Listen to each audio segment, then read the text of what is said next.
Question authority. Control my own destiny. Forcing change, breaking free from the gears of the machine. Changing my world so I can live. Execution, power shift. Changing my world so I can live.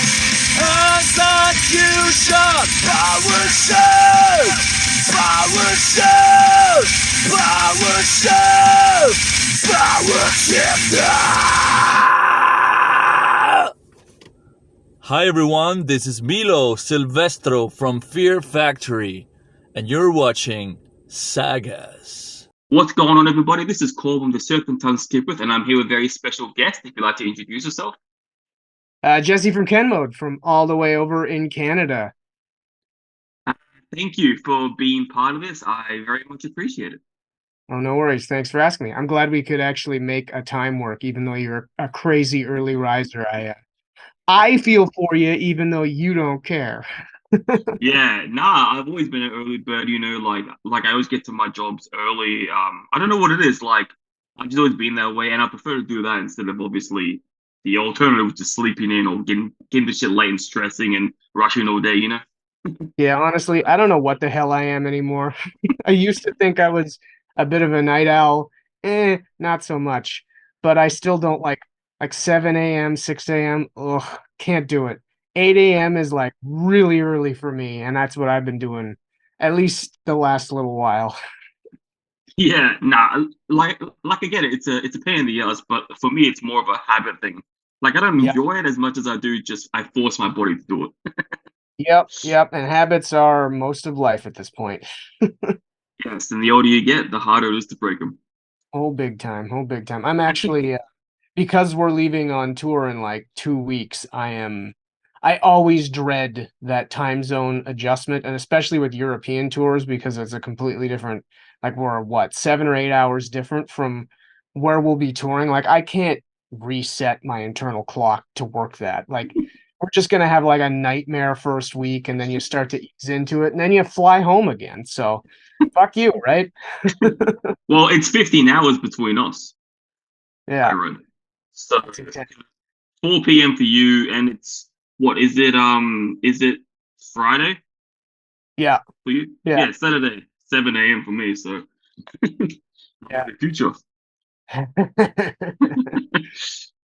So welcome from Saturday. Yeah, thank you.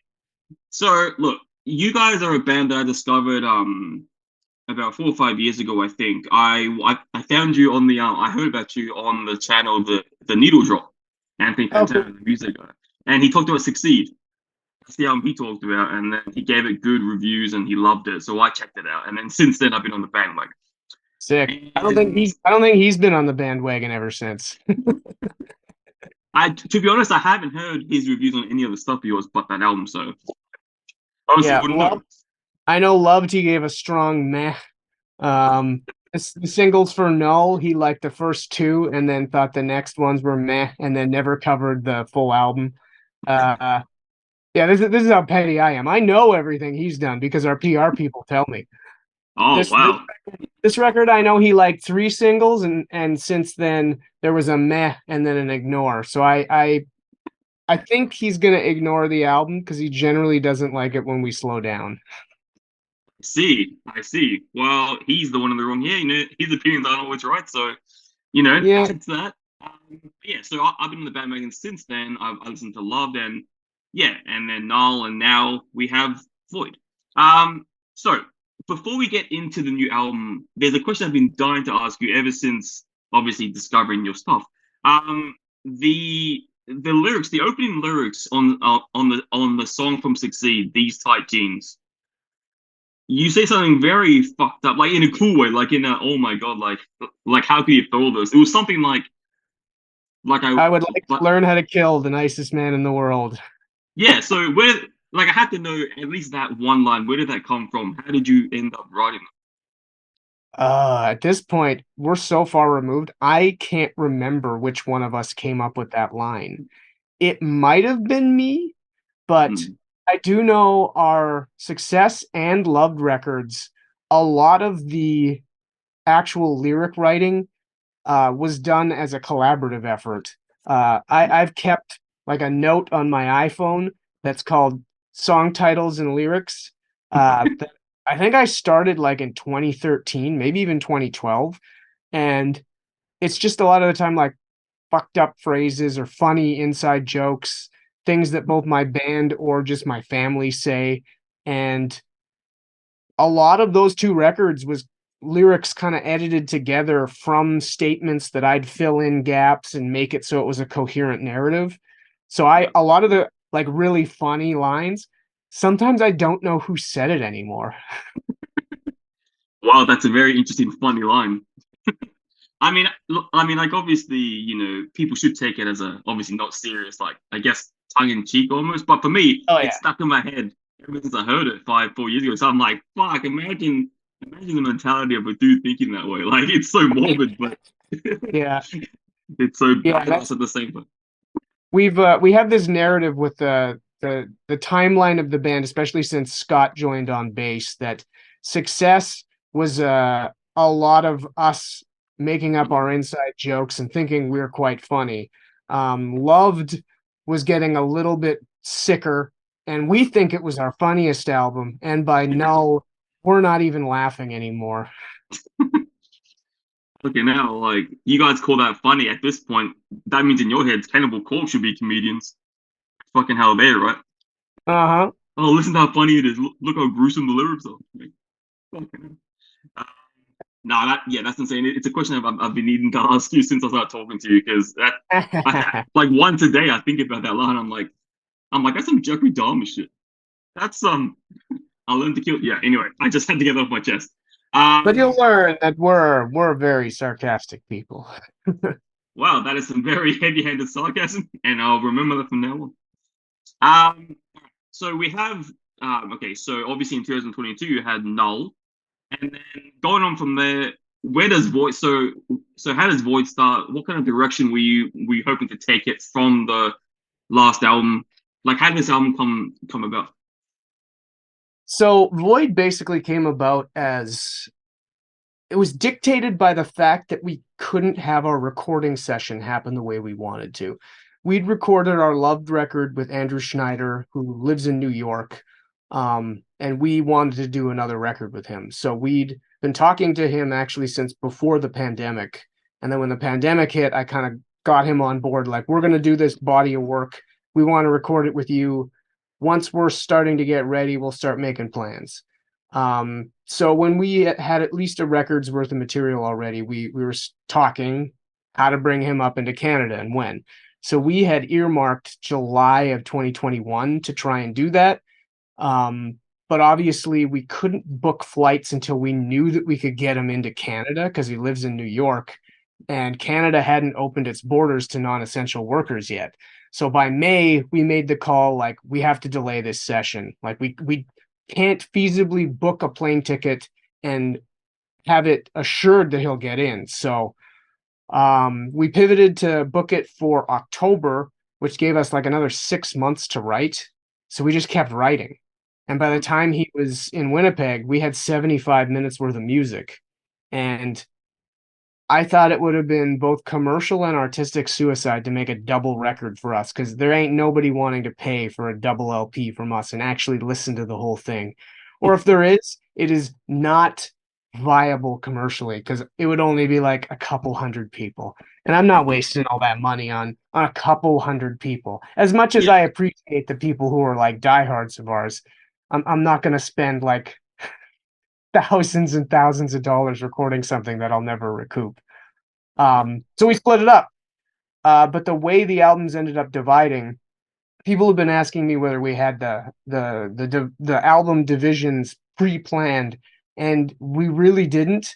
And this is kind of a trick that most producers always suggest when you're even thinking of track orders of albums. Don't make any sure decisions until the songs are finished and mixed, because you don't know how they're going to feel until you have the final product. So we waited till everything was mixed and then made the decision how to separate them. But it kind of just so happened that they were largely delineated by which year they were written in, because the vibe was shifting. And a well, other than the actual like life vibes shifting from 2020 to 2021 and how all that shit was playing out, because we were working with a body of work that was becoming as long as it was, everything we were doing, we were referencing back to the material that would become null, and we didn't want to repeat ourselves because we were viewing it as one body. So we didn't want to have like 16 songs that all sounded the same. So we started flexing the creatives in different areas, and that's just so happened that's how Void turned out quite a bit more melodic and a lot more melancholy sounding, even though it's still heavy. But like, it's just, we kind of leaned more into the like goth and post-punk vibes than we did on the like kind of crazed industrial side that was null. So I knew coming into putting this out that it was gonna have a different vibe. I had no idea whether people would like it, and like, we're not gonna lie, we were apprehensive about it because like Null was going over really well with people who like us, and it was really grim. So how's everyone gonna react when there's this more melodic thing that's coming out? Like, this sucks. This is soft. Sad boys are getting lame. Yeah, no, for me, I was actually quite surprised because like it was a different direction, but it wasn't, to me, it didn't sound like washed up. It didn't sound, dare I say, sellout, like, oh, they're changing this style. Yeah. It sounded just like interesting, like, for me the biggest surprise was like, for me, I noticed it on the song like These Wires. I'm like, damn, this is more melodic. This is a more like almost ambient kind of direction. And I mean, and that's the other thing, we've done sounds like this before. It's just, this is the most we've ever leaned in that direction on one record. So for me, it doesn't sound that surprising, but like, I guess when you hear like 4 or 5 songs that are a little bit more melodic, you're going to go, they're changing their sound, which we don't really feel like we are. Yeah, nah. It still has that gritty grimeness. That's not a word, but grimeness that you guys have. The intensity. It just has, like as you said, a bit more melody or a bit more melodic behind it, which I don't think is a bad thing, especially when you guys can pull it off the way you guys have. So yeah, no, I think I think it's a good combination. Yeah, I mean, it works for these songs. I don't think it's a weak album by any stretch. It's it's funny having sat on all this material for, like, we finished this record at the beginning of 2022, so it's been sitting here for like 20 months. So it's been interesting kind of re-immersing myself in the material, and I have a new appreciation for it, because I think when we put Null out, we were kind of feeling like, these songs are the songs, man. Those other ones, I don't even know if I want to put them out anymore. And now that they're here, it's like, yeah, these are good songs. And I have no idea where to go from here at this point because of that. Like, we could go in any direction or a completely different direction. I don't know. I don't know where my head's at. I'm a mess. So closer to the new album coming out, and so closer to when Null was released, did you guys have plans originally to make a whole new album with completely original tracks, or was it always there to use these, dare I say, leftover tracks from Null as the new album? No, like when we made the Null record track listing, we, like, Null and Void were always going to be there. We knew that we had 2 albums with the material, and conceptually, like, even back when Null was put together, like, it was Null and Void. Like, that was the idea. So this is not an afterthought. These are one piece of work that did get divided into 2 distinct albums, and they work in both respects. Yeah. So does that mean, obviously, it sounds like that must have been at least a little bit easier for you guys, because instead of having to make a whole new batch of original tracks from scratch for a new album, you already have this laid out. These tracks are already there. You just have to do the finishing touches on them and make it into an album. We didn't. We literally, like, both of these, we worked on them at the same time. We submitted both records at the same time. So this has been just sitting. Yeah, that's, from my perspective, it's almost like, it's cool that we are able to do like a 1-2 punch like this over the course of 2 years. But Yeah. for me artistically, I feel it's been harder to like get over this batch of material because it's just been looming. And I knew that I'd have to go from doing one record cycle to jumping right back into another record cycle and not really getting to reset. So even with that, it's been strange doing press for this record because I'm talking about the exact same writing and recording session as the last record. So it's like this thing that just won't go away. And at least finally, now that it's coming out, it gets to go away. It's no longer ours anymore. So I Yeah. hope I can like move on and start writing new shit because I desperately need to. Yeah. Do you think, I mean, obviously it's a bit too early, but do you think going forward after this comes out, because I know, like, because I know Loved came out in 2018 and then now 2022. So do you think there'll be more time apart, like going forward, years before new albums come out? Yeah, I have no idea. Yeah. So I that's what mean, I'm saying. Yeah. no, null and void. The pandemic definitely affected that. Like, we probably would have had something out sooner if it wasn't for the pandemic. Yeah. But I don't like, given that we did one in 2022, one in 2023. Yeah, there won't be a record coming out in 2024. But if we can, I don't know, get our shit together for 2025, that wouldn't be too bad. It's only 2 years.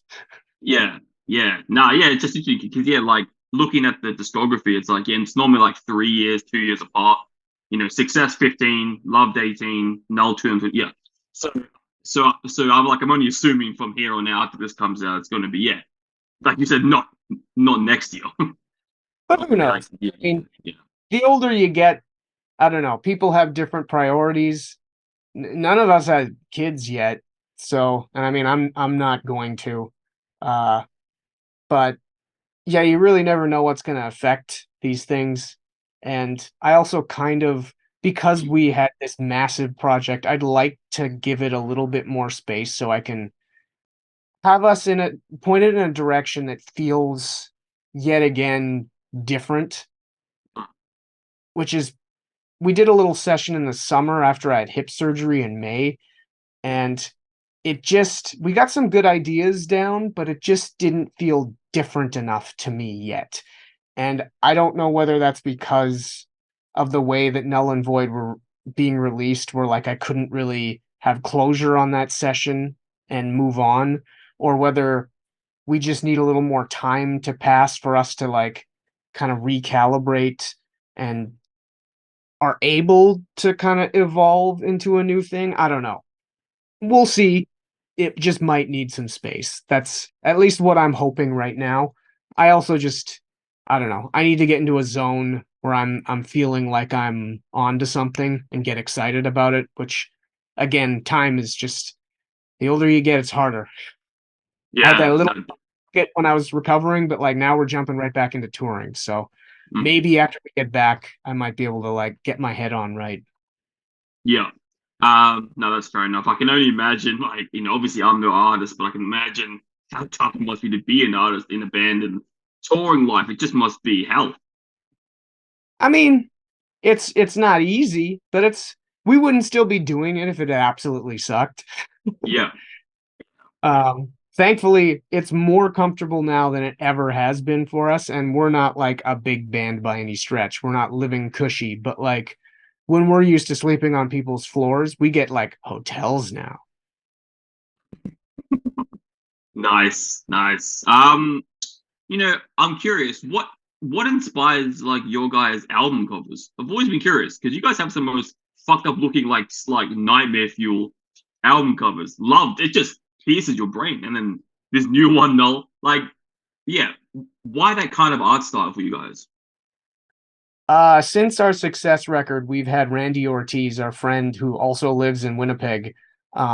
He's done all of our album art. And we really just with the last bunch, like we just Randy, you up for doing this next record? Yep. And we throw it to him. We'll hang out and kind of pitch around ideas of what kind of direction to take things in, but ultimately, like for him to produce something that he likes, we need to give him a pretty large degree of freedom, and I trust him. So I want him to feel good about what he's doing, and generally speaking, when he does, this is what we get. So how could you not trust him? Fair enough. It's just a very it's a very creepy, it's almost horror inspired, Yeah. artwork. So I was curious why. I mean, obviously, yeah, he chooses what he wants, but it's just it's such a it's such a big. Well, to me, it's such a big part of the listening experience when you're listening to, let's just say, Loved, and then you're looking at the album cover and seeing those eyes look at you, like, oh fuck, this is gonna be I'm not sleeping tonight. That's that's the vibe I get. You get what I was going through. He actually made that piece before we started writing Loved, and he'd made stickers of it, and I had one on my nightstand that I'd look at into its eyes every day for like a year and a half while we were writing that record. And we'd had it was kind of a quasi joke, but not really, that the entire time writing music we were trying to please that smile, and that's why Love turned out how it did. Fucking hell, that's creepy. Because it's crazy because Success, it's just it looks like a noise punk record. The dude laying down or crouched down. It's like, oh yeah, cool. And then it goes straight from that to Loved. It's like, oh shit, these guys aren't okay. Definitely not. Well, that's the vibe I got before talking to you anyway. Yeah, it's just so yeah. Oh, you live in Canada. Are you familiar with professional wrestling? Kenny Omega. Come on, Kenny Omega and Chris Jericho are both from Winnipeg, man. You must be so proud. I would be. They're some of the only celebrities that matter. Okay, now that's the most truthful statement ever. Yeah, no, it's just like I said, listening to the new album, it just has this unique vibe to it, and I think that a lot of fans are gonna, definitely diehard fans are gonna appreciate the obviously the splitter from Now, but I think they're gonna appreciate the more, the more melodic combined with the normal heaviness that you guys have, and it's a very interesting record for sure. Yeah, I think it inherently is more catchy off a first listen than something like Null is. And I mean, I hope it hooks people. I mean, I think the songs will speak for themselves, but even just the way we start the record with the Shrike, it's I think a good rock song. Yeah, definitely. Punch that you'd need. Yeah, the whole record, it takes you on a journey. It's a little bit different one for us, and I can't see any reason why any longtime fans would be even the least bit disappointed. And I can only hope that maybe we get some new people on board too. Yeah. Actually, my coworker who's a metalhead, we talk metal together, on shift together, and I told him, I was like, oh, go listen to the band. I sent him Success. Yeah, that was my starting point. And yeah, he replied back. It's like, oh, this is fucking awesome. I'm gonna check these guys out. So I'm trying to spread the word of KENMODE. Yeah, but I'm curious. Do you and your band have like a process, like a specific either tradition or ritual process when making a new record? Something that you guys just have to do or beforehand? Not really. A lot of the time when we start writing, it's just like as we started calling it riff farming. We're trying to find that almighty riff that has you going like, yeah, I think we got something. But that being said, even with Null and Void, Null was mostly written by me in lockdown. So it kind of threw all of our convention out the window because the pandemic just kind of forced us to. So I feel comfortable starting any which way at this point. And if anything, I think with what comes next, I need to spend some time just playing alone with my computer and see what sort of ideas I come up with, and then bring the rest of the band in to start collaborating, just so I can get, and I know this frustrates Scott to no end, and it always has, waiting to see which direction I want to take things in, when arbitrarily I'll shift and hate all the things we've been working on. So, yeah. So the writing is done first out of everything. When you guys are together, is it's the writing that's done first before the guitars, before the drums, like No, well, it. it's the when I say writing, I mean it in the context of basically converting subconscious into riff. Yeah, yeah. Yeah, that's the actual music writing. For me, like the actual lyrics come secondary all the time.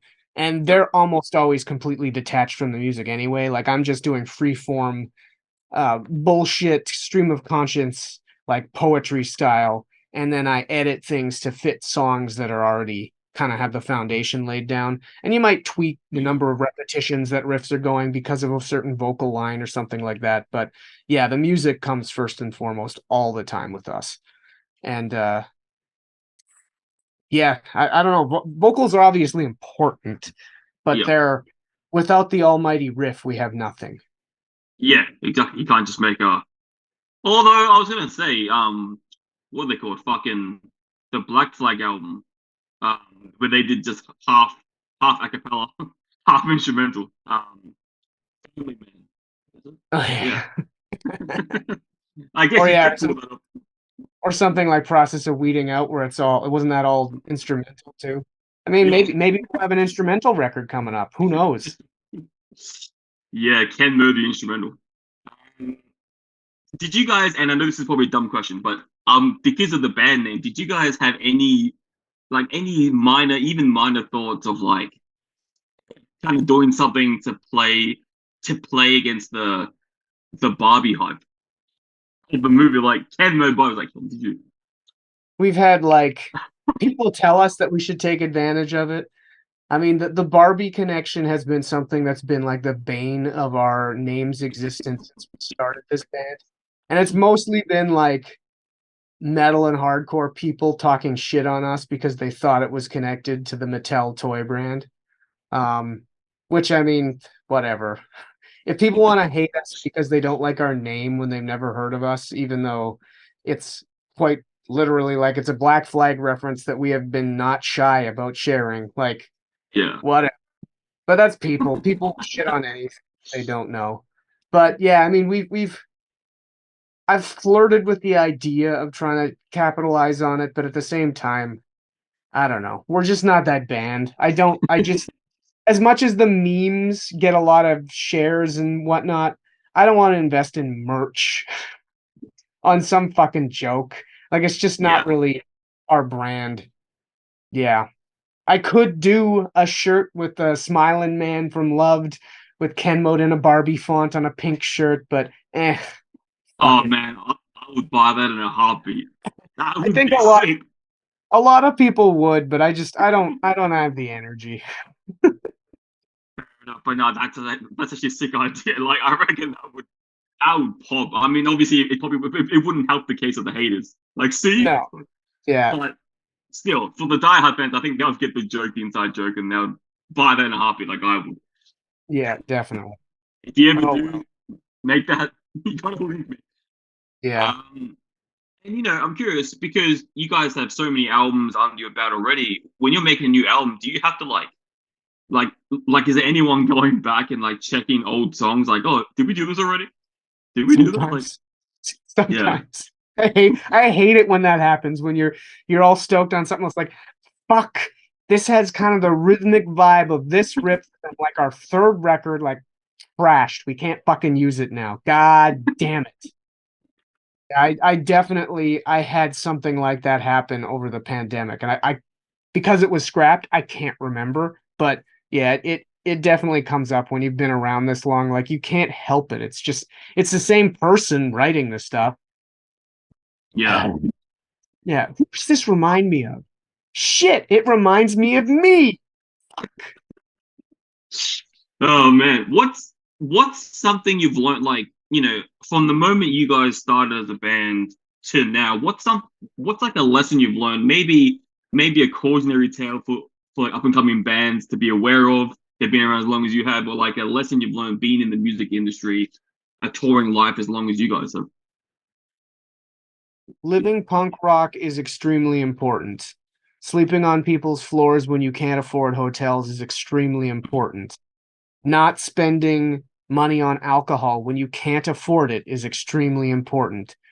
I think lessons in punk rock is, for a touring musician, the most important type of way of life that can genuinely shift your mentality, especially in a Western culture that is so just driven by capitalism and driven by greed. When people believe they're entitled to things that they just is not within their means. And like, we see this in touring musicians where they spend all the money they make on a fucking bus.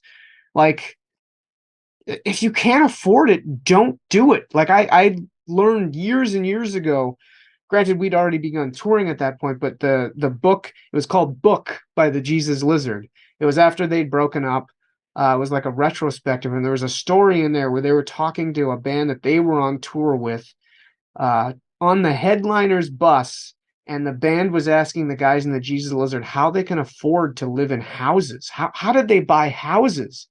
And the guys kind of looked at them and looked at the bus and went, this is how we can afford houses. You know how we're touring in a van? Yeah.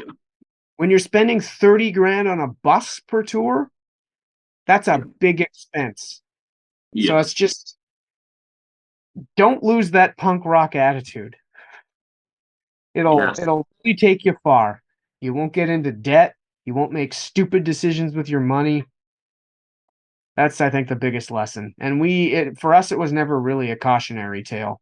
We were raised by accountants. Shane's a chartered accountant. I went to business school. Like, it's just, I don't know. And I mean, this is why our day jobs are doing this too. We do it for bands that actually make money.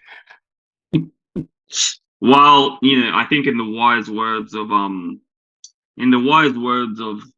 Henry Rollins, he once said, I was fully prepared to get very familiar with the taste of ramen noodles for the rest of my life. And I mean, prior to Blackfoot. But yeah, so I mean, yeah, it is a culture. Yeah, like, people, I guess the lesson is be humble and don't be living outside your means if you can't. Yeah, don't have an expectation because you might be let down, which is, I mean, kind of a grim way to look at the world, but you will be prepared. You can take advantage of the good times when they're there, but don't expect them to be prolonged indefinitely. Nothing is a sure thing. Nothing is a sure thing other than death and taxes. Yeah, that's the phrase, isn't it? Yeah, taxes, and death. Do you guys have like a favorite, like, when you're touring? Do you have like, because for me, I'm really bad with food. Like, I'm a food addict. Like, I can't stop buying food. Like, I'm a fat fuck. I love food. What's your favorite, like, thing to eat on tour? Do you guys have like a set, like, grocery list? Like, all right, let's just get, I guess, maybe bags of chips, ramen noodles. Like, do you guys have like a go-to when you're touring? We don't really snack, but we do shell out for 2 good meals a day. And especially in the US, I want tacos. I want maybe once a tour or twice a tour, really good Southern barbecue somewhere. A lot of the time, like, when we travel, I do like to be a food tourist. I like to eat things that I can't get at home. And it's not always super healthy, but, like, I mean, we only do it twice a day and we're working up a sweat. So that really is, yeah. And again, this is only really after, like, we've been a band for like 24 years now. We've only started to get to actually eat things that we really like, go out of our, and again, we're not spending a lot of money on these places, but we're also not eating peanut butter sandwiches in the parking lot. But that's like the one thing we spend money on tour is we will go out for a good meal, because that's like the most fun thing for me about going on the road. Yeah. So would you say that's the thing? Because I'm curious, when you're, like, after doing a big set, after you're finished performing, what's your go-to thing after coming back off the stage, like, to calm yourself down, to come back to normal? Like, do you like smoke a cigarette? Do you listen to music? Do you ever sleep? Like, what's your fall asleep in the van when we're driving. That's about it. We're really boring. I can't even drink alcohol on tour anymore because it damages my voice. So I'm a tea drinker and water drinker, and that's about it. If I'm gonna splurge, sometimes I'll get a candy bar when we're driving, and then usually get a headache from that. So yeah, we're profoundly boring. Nah, but you're the guys with the longevity. That's the thing. Yeah. You know? Yeah. Boring people or boring people, I think they have the best longevity in the bands because obviously there's some grim cases out there of bands that just splur out, go all out on everything, and they don't turn out too well. So, Yeah, they self-destruct. And yeah, I mean that's something you do the older you get. You people either complain about how they're falling apart or they try to lean into it and fix the things so they don't fall apart. And I'm a rehab guy, man. I want to not be in pain. I want to be as strong as I can and not be in pain. nah, that should be everyone's goal, you know? Like self-help, self-help. I think that should be something that everyone goes to. I'm not the best at it. I'm always like, I eat tons of sugar every day. I drink all the time. I'm the worst. But in my head, I'm like, fuck it. I only live once. Like, I'm just gonna go out in a blaze of glory. Splurging on sushi tonight, so I've got my vices. Well, I'm a sushi chef. Ooh, That's my job. God damn. So I'm around You're living- sushi. Yeah, 5 times a week. That's sick. Living rich. Living rich. I mean, not I don't know Slow about down. rich, but Rich in spirit. yes, that's the only thing I'll ever be rich in. Nah, look, that's all I have for you today. You know, it was good talking about Void, talking about meeting you as a person because I've listened to obviously your music for a while now, and you know, and to get to meet the person who's not actually a psychopath behind the camera. Because I was like, look, the guy who writes these lyrics, he must be a fucking serial killer, but I don't think you are. Let's hope you're not. Yeah. Um, I found out after this interview he killed 3 people that night. What the fuck? and I'm definitely gonna use that as like promotion. Look, I interviewed a serial killer. Check it out. Yeah. I'm gonna Right take before he advantage. did it. They found him the next day. That'll be even more press for me. So I hope that happens. Yeah. Yeah, yeah. Again, thank you for taking the time out to be with me. Yeah, no worries. Glad we could make it happen, especially so nonchalantly. We pulled it together real quick. Yes, I'm very happy about that. And yeah, so this will come out next week, Wednesday, which is Tuesday your time. You'll hear about it then. Cool. Cool. Thanks Thank a lot. you again for the time. Fucking A. Enjoy the rest of Go. your I will.